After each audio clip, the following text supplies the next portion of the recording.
जब मैं प्रेग्नेंट हुई तो मेरे पति का रंग फीका हो गया। फ़ौरन उसी रात मुझे वो गांव से दूर एक कमरे में ले गया और बोला, पूरे 9 माह तुमको यहीं रहना है। और जब आखिरी दिन मुझे दर्द शुरू हुआ तो फ़ौरन एक औरत अंदर आई और मेरा बच्चा छुपाती हुई बाहर ले गई।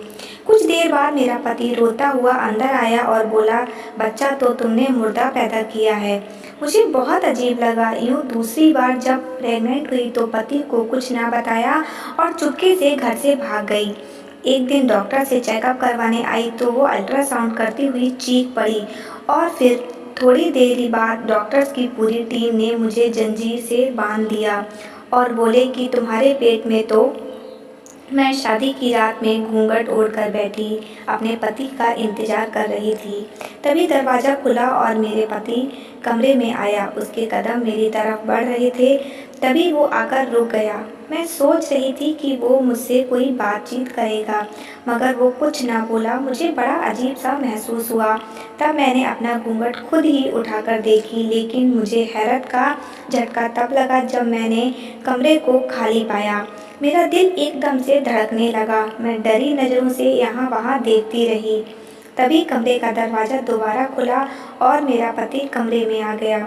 उसकी नज़र जैसे ही मुझ पर पड़ी, जल्दी से मेरे पास आ गया और बोला, क्या बात है रागिनी, तुम इतनी घबराई हुई क्यों लग रही हो? मैं बोली, थोड़ी देर पहले ही कमरे में कोई आया था। जैसे ही मैंने घूंघट उठाकर देखा तो कमरा खाली था। सचिन बड़ा परेशान हो गया था। कुछ देर तो कुछ बोला ही नहीं, फिर हंसने लगा और बोला, रागिनी, पहले भी कमरे में मैं ही आया था। तुम्हारे पास बैठते ही याद आया कि मुंह दिखाई का गिफ्ट बाहर ही भूल गया हूँ, इसलिए जल्दी से बाहर गया ताकि ला सकूँ। सचिन ने अंगूठी की तरफ इशारा किया। अब मैं शांत हो गई थी। सचिन ने अंगूठी मेरी उंगली में पहनाई और बोला, रागिनी, आज तुम बहुत प्यारी लग रही हो। मैं मुस्कुरा दी। तभी सचिन उठकर वॉशरूम चला गया। जब वो वापस लौटकर आया तो बोला, रागिनी, मैं थका हुआ हूँ, सोना चाहता हूँ। तुम भी ये भारी लहंगा बदलकर आराम कर लो। मैंने सर हिला दिया। सुबह हुई तो मैंने बाहर निकलकर घर का आनंद ले रही थी। मेरी और सचिन की अरेंज मैरिज हुई थी। हम दोनों एक दूसरे को नहीं जानते थे और ना ही हमारा आपस में कोई रिश्ता था। मम्मी ने बस मुझे इतना कहा था कि रागिनी, तुम बहुत खुशनसीब हो जिसे सचिन जैसा अच्छा हमसफ़र मिला है। वो बहुत अच्छा इंसान है। फिर सबसे बड़ी बात यह है कि उसके आगे पीछे भी कोई नहीं है। माता पिता दुनिया से जा चुके हैं। बहन भाई कोई नहीं था। वो अकेला ही हर चीज़ का मालिक है। तब मैं बोली, मम्मी, मेरे पति का कोई रिश्तेदार नहीं है। कल को कोई बात हो गई तो उसे कौन समझाएगा? मम्मी मुस्कुराने लगी और बोली, बेटी, यही तो सारी बात है, रिश्तेदार नहीं है तो फिर वो किसके कहने में आकर तुमसे लड़ाई झगड़ा करेगा? बल्कि पूरी दुनिया में उसका तुमसे एक रिश्ता होगा। वो तुम पे जान देगा। बस बेटी, तुम अपने पति की बात मानती रहोगी तो भगवान के कर्म से कुछ भी गलत नहीं होगा। मुझे मम्मी की बात समझ में आ गई थी, इसलिए मैंने सचिन के रिश्ते के लिए हाँ कह दी थी और आज मैं उसकी बीवी बनी, उसके घर की मालकिन बन गई थी। मैं घर की एक एक चीज़ को बड़ी प्यार से छूकर देख रही थी। हमारा घर छोटा सा था मगर बहुत ही खूबसूरत था। हर चीज़ बहुत अच्छे से सजी हुई थी। चलते चलते मैं घर के पीछे चली गई थी जहाँ एक छोटा सा कमरा था। मैंने सोचा कि इस कमरे में झांक कर देखूं कि वहाँ क्या पड़ा है। मैं जैसे ही कमरे में जाने लगी, अचानक किसी ने मेरा हाथ पकड़कर पीछे खींचा था। मेरा ऊपर का सांस ऊपर और नीचे का नीचे रह गया था। मैंने जल्दी से पीछे मुड़कर देखा तो सचिन खड़ा था। उसके चेहरे पर गुस्सा ही गुस्सा था। सचिन बोला, रागिनी, तुम यहाँ क्या कर रही हो? मैं शर्माकर बोली, अपना घर देख रही हूँ, हर चीज़ को महसूस कर रही हूँ। मुझे आपकी घर की मालकिन बनकर बहुत अच्छा लग रहा है। सचिन के चेहरे पर गुस्सा था। वो बोला, रागिनी, पूरा घर तुम्हारा है, बल्कि अब तो मैं भी तुम्हारा हूँ, मगर ये कमरा ना तो मेरा है और ना ही तुम्हारा है, इसलिए तुम इस कमरे से दूर रहना। मैं बोली, ये क्या बात हुई? घर आपका है तो फिर आपके घर में बना ये कमरा आपका क्यों नहीं है? सचिन बोला, ये मैंने कुछ साल पहले ही किसी और को रहने के लिए दिया था। उसका सामान इसमें पड़ा है। वो अभी तक लौटकर वापस नहीं आया। जब आएगा तब मैं उससे कह दूंगा कि अपना सामान उठाकर ले जाओ, फिर तुम इस कमरे की मालकिन बन जाना। मुझे बहुत आश्चर्य हुआ था। मैं बोली, ऐसा कौन था जिसके लिए आपने ये कमरा अभी तक बंद करके रखा है? फिर सचिन का गुस्सा चढ़ गया और बोला, बस बस ज़्यादा सवाल मत करो। मुझे ज़्यादा बोलने वाली लड़कियां अच्छी नहीं लगती। चलो आज के बाद यहाँ मत आना। तो अपना मुंह लेकर रह गई। भला ये क्या बात हुई कि ज़्यादा बोलने वाली लड़कियां नहीं पसंद? लड़कियां तो हमेशा बहुत ज़्यादा बोलती हैं। मैं सचिन के पीछे पीछे घर के आंगन में आ गई थी। तभी एक बार बेल बजी तो सचिन ने जाकर दरवाज़ा खोल दिया। जब वो वापस आया तो उसने हाथों में नाश्ता पकड़ा हुआ था। मैं बोली, अरे सचिन, आपने ऐसा क्यों किया? अब तो आपकी बीबी घर आ गई है ना। अब आपको कोई चीज़ बाहर से मंगवाने की ज़रूरत नहीं है। सचिन बोला, आ जाओ नाश्ता कर लो। हम दोनों ने मिलकर चुपचाप से नाश्ता किया था। मैं सचिन से नज़र चुराकर उसे बार बार देख रही थी। सचिन बहुत खूबसूरत था, इतना खूबसूरत कि अगर उसके चेहरे को देखती रहूं तो दिल ना भरे। सचिन नज़रें झुकाकर नाश्ता कर रहा था, जबकि मैं उसकी लंबी घनी पलकों को देखती रह गई। तब सचिन बोला, रागिनी, मेरा चेहरा बाद में देख लेना, पहले नाश्ता कर लो। मैं तो एकदम से हड़बड़ा गई थी। मेरी चोरी जो पकड़ी गई थी। मुझे तो इस बात की हैरत थी कि सचिन को कैसे पता चल गया कि मैं उसे देख रही हूँ। नाश्ता करने के बाद सचिन सारे बर्तन उठाकर किचन में ले गया और धोकर रख भी आया। मैं बहुत खुश थी। सचिन अच्छा इंसान था। मुझे उसकी कम बोलने वाली आदत से परेशानी थी। खैर, इसका हल मैंने ये सोचा था कि मैं धीरे धीरे उसे अपने रंग में ले आऊँगी। मैं सचिन के साथ बहुत खुश थी। कुछ ही माह बाद मैं प्रेग्नेंट हो गई थी। मैं बहुत खुश थी। मुझे लगा था कि जब ये खबर मैं सचिन को सुनाऊंगी तो वो भी बहुत खुश होगा। इसलिए शाम को जैसे ही वो घर आया, मैंने जल्दी से उसके पास गई और बोली, सचिन, आप पिता बनने वाले हो। मेरी बात सुनकर सचिन का चेहरा लाल हो गया था। वो मुझे फटी फटी निगाहों से देख रहा था। फिर बोला, बधाई हो रागिनी, तुमने तो बहुत अच्छी खबर सुनाई है। जबकि मैं सचिन के चेहरे पर लिखी हुई रंग पढ़ ली थी कि उसे मेरी बात सुनकर बिल्कुल भी खुशी नहीं हुई थी। मुझे उससे इस तरह ठंडे रहने की भरोसा नहीं था। मैं चुप करके अपने कमरे में चली गई। मेरी आंखों में आंसू बह रहे थे। थोड़ी देर बाद ही सचिन कमरे में आ गया और बोला, क्या बात है रागिनी, यूं बच्चों की तरह क्यों रो रही हो? मैंने कहा, आपको बच्चे की खबर सुनकर खुशी नहीं हुई? इसलिए सचिन ने मेरे हाथ थाम लिए और प्यार से बोला, मुझे बहुत ज़्यादा खुशी हुई है, मगर आजकल मुझे कारखाने की तरफ से परेशानी है। मैं जिस ऑफिस में काम करता हूँ वो दिवाली की तरह जा रहा है। बॉस ने आज ही ये खबर सुनाई है कि उन्हें कुछ वर्कर्स काम से कम करने पड़ेंगे, क्योंकि इस समय इतनी तनख्वाह है वो अफोर्ड नहीं कर सकते। मुझे ये फिक्र है कि कहीं मेरी नौकरी भी ना चली जाए। मैंने सचिन के हाथ पर हाथ रख दिया। सचिन, आप फिक्र ना करें, आने वाला बच्चा अपने भाग के साथ आएगा। भगवान हर बात को जानता है। आप जानते हो ना कि भगवान से किया प्रार्थना पूरा होकर ही रहता है। मेरी बात सुनकर सचिन मुस्कुरा दिया था। उस दिन के बाद सचिन मेरा बहुत ज़्यादा ख्याल रखने लगे थे। मेरी लंबी चौड़ी बातें भी सुनकर गुस्सा नहीं होते थे। मैं किचन में खाना बना रही थी। सचिन सुबह काम पर गए हुए थे। तब मुझे एहसास हुआ कि सचिन वापस आ गए हैं। मैं इतनी हैरान हुई और बोली, सचिन, आप इतनी जल्दी वापस कैसे आ गए? जैसे ही पीछे देखी, सचिन आया ही नहीं था। मुझे अपनी हालत पर बहुत हंसी आई। मैंने सोचा कि मेरा दिल दिमाग सचिन का प्यार इतना ज़्यादा है कि अब हर समय मेरे दिमाग में उन्हीं का ख्याल रहता है। शाम में जब वो वापस आए तो मैंने सबसे पहले उन्हें यही बात बताई थी। सचिन ने अजीब सी नज़रों से मेरी तरफ देखा। वो खुश बिल्कुल भी नहीं हुए थे। मैं खुद घबरा गई कि उनको मैंने ऐसी बात क्यों बता दी।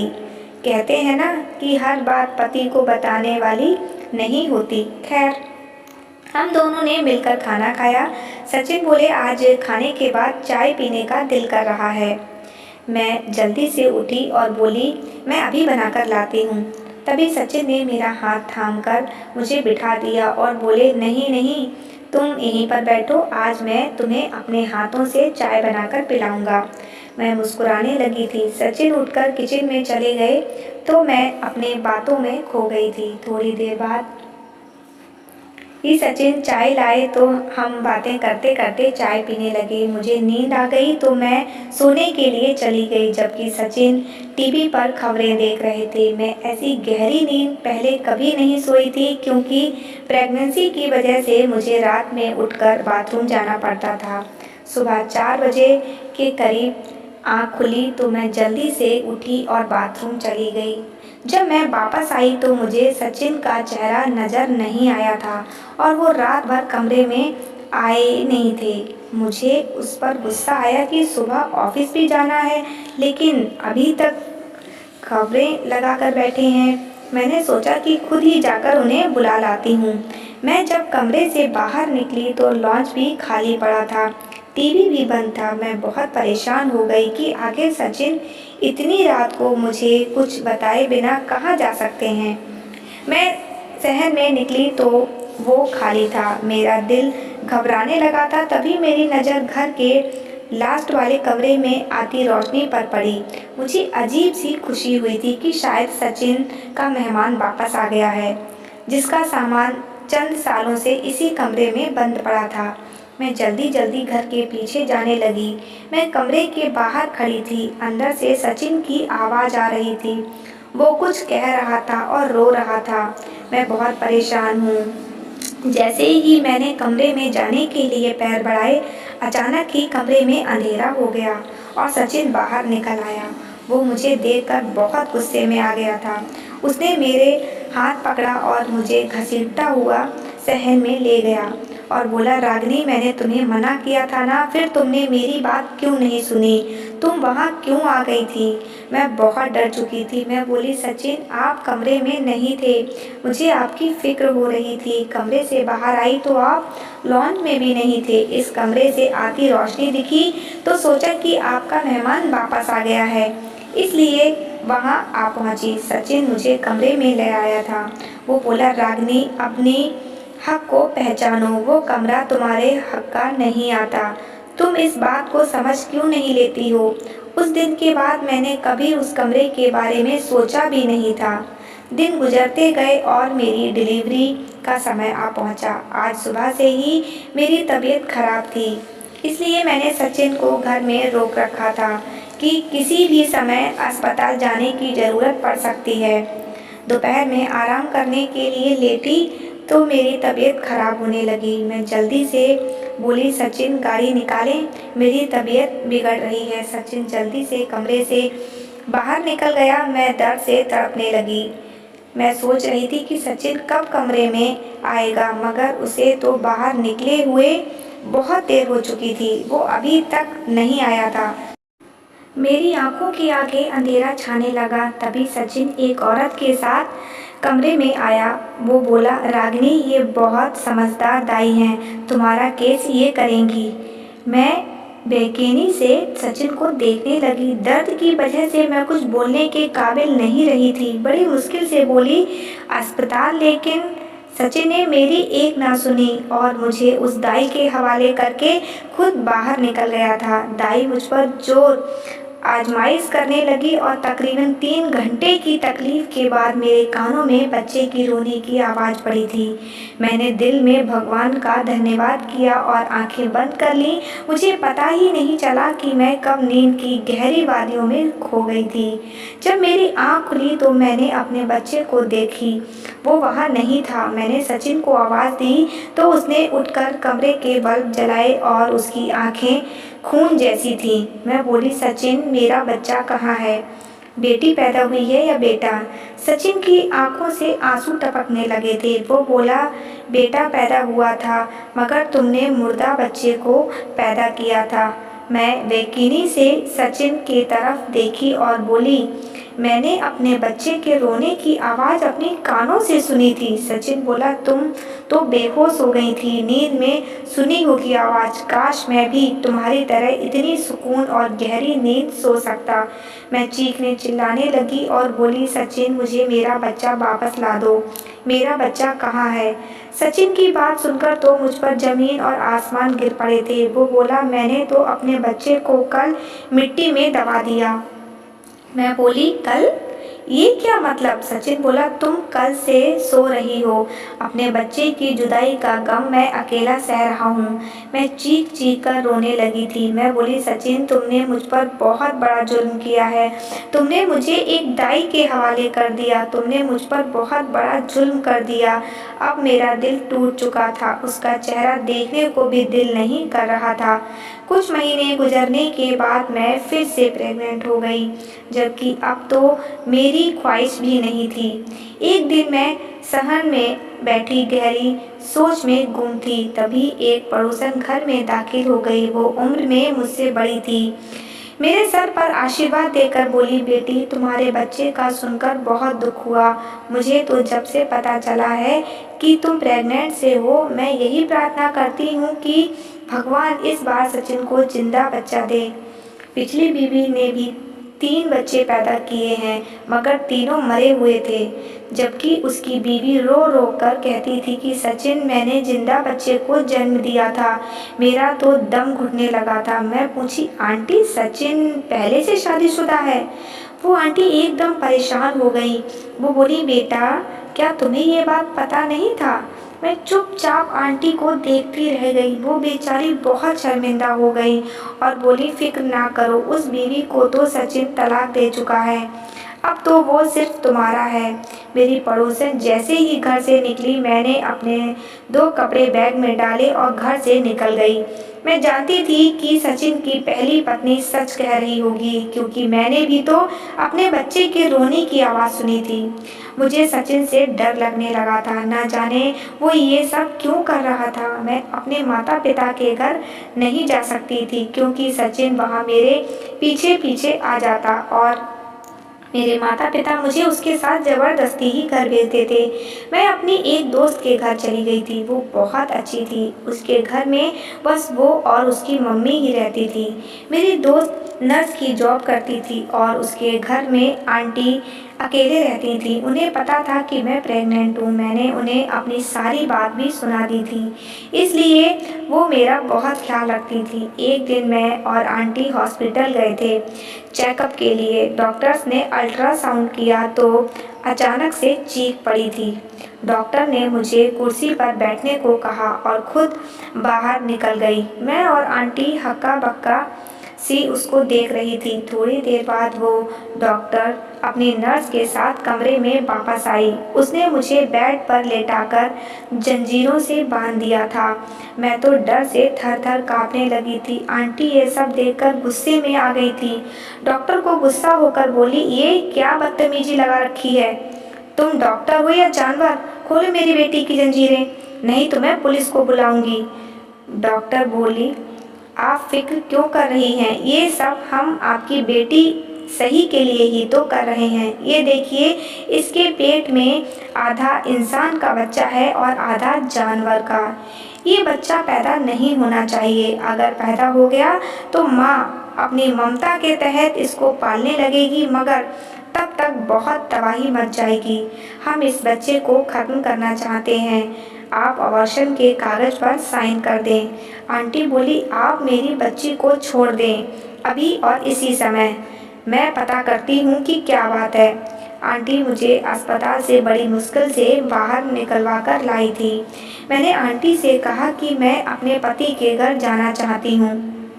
वो ही बताएगा कि आखिर क्या बात है। हम दोनों घर चले गए थे।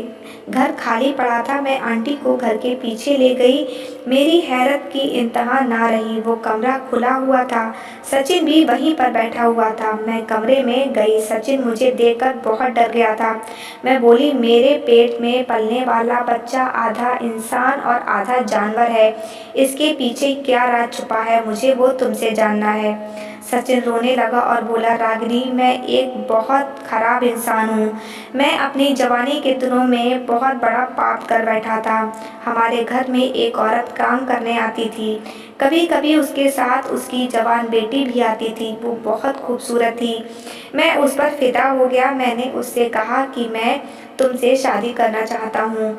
वो भी बहुत खुश हुई। हमारी दोस्ती हो गई और मैंने उसकी गरीबी का फ़ायदा उठा लिया, जिसकी वजह से वो प्रेग्नेंट हो गई। उसने मुझ पर बहुत जोर डाला कि मैं उसे विवाह करके घर ले आऊं, लेकिन मैंने साफ इनकार कर दिया। तब उसने मेरी मम्मी पापा को मेरी बात बता दी। तब मैंने सबके सामने उसके मुंह पर थप्पड़ भी मारा था। मैं बोला, इस दुनिया में मेरे लिए तुम ही रह गई थी क्या? मैं तो जूता भी कब ब्रांड का पहनता हूँ, फिर तुम जैसी गरीबों से विवाह कैसे कर लूँ? वो रोती हुई घर गई थी। फिर मुझे पता चला कि उसने अबॉर्शन करवा लिया था। कुछ माह बाद मेरी शादी मम्मी ने कर दी। मेरी पहली बच्ची ऐसी हुई थी, उसने 2 घंटे दुनिया में सांस लिया और फिर चल बसा। मैं और मम्मी बहुत परेशान थे। बाबा के पास गए तो वो बोले, सचिन, तुम पर तुम्हारी किसी महबूबा ने काला जादू किया है। ये काला जादू बहुत ज़्यादा भारी है। ये कई कई महीने चिल्ले काट कर किया गया है, ताकि तुम्हारा बच्चा आधा जानवर हो और मैं तुम्हारे लिए तोड़ कर देता हूँ। मैं बहुत ज़्यादा डर गया था और फिर वही हुआ जिसका डर था। वो बाबा अभी जादू कर रहे थे कि मर गए। मुझे मालूम पड़ गया था कि वो शैतानी ताकत का मुकाबला नहीं कर पाए। मेरे 3 बच्चे ऐसे ही पैदा हुए थे। मैंने अपनी पत्नी से कहा कि तुम बच्चे मृत जन्मती हो। उसे मेरी बात का भरोसा नहीं था, इसलिए मुझसे तलाक लेकर चली गई। इस कहानी के 10 साल बाद मैंने तुमसे विवाह की, इस भरोसा पर कि क्या पता वो जादू कमज़ोर पड़ गया हो, मगर ऐसा नहीं हुआ। तुमने बच्चा जिंदा ही पैदा किया था, मगर फिर वो मर गया। मैं अजीब नज़रों से सचिन को देखती रही। मैंने उससे डिवोर्स को कहा तो उसने मुझे डिवोर्स दे दी। कुछ दिन बाद मैंने इस बच्चे को जन्म दिया था। वो थोड़ी देर ही जिंदा रहा और फिर मर गया। उस बच्चे के साथ मैं भी अंदर से मर गई थी। मैं अपने मम्मी पापा के घर वापस चली गई तो उन्होंने मुझे बोझ समझकर सर से उतारने की कोशिश नहीं की थी, बल्कि मुझे बहुत खुशी खुशी अपने घर में रख लिया था। मैं एक खुशहाल ज़िंदगी गुजार रही हूँ, मगर मेरे दिल से वो दुख और खौफ नहीं जाता। आशा करती हूँ दोस्तों आपको ये कहानी अच्छी लगी।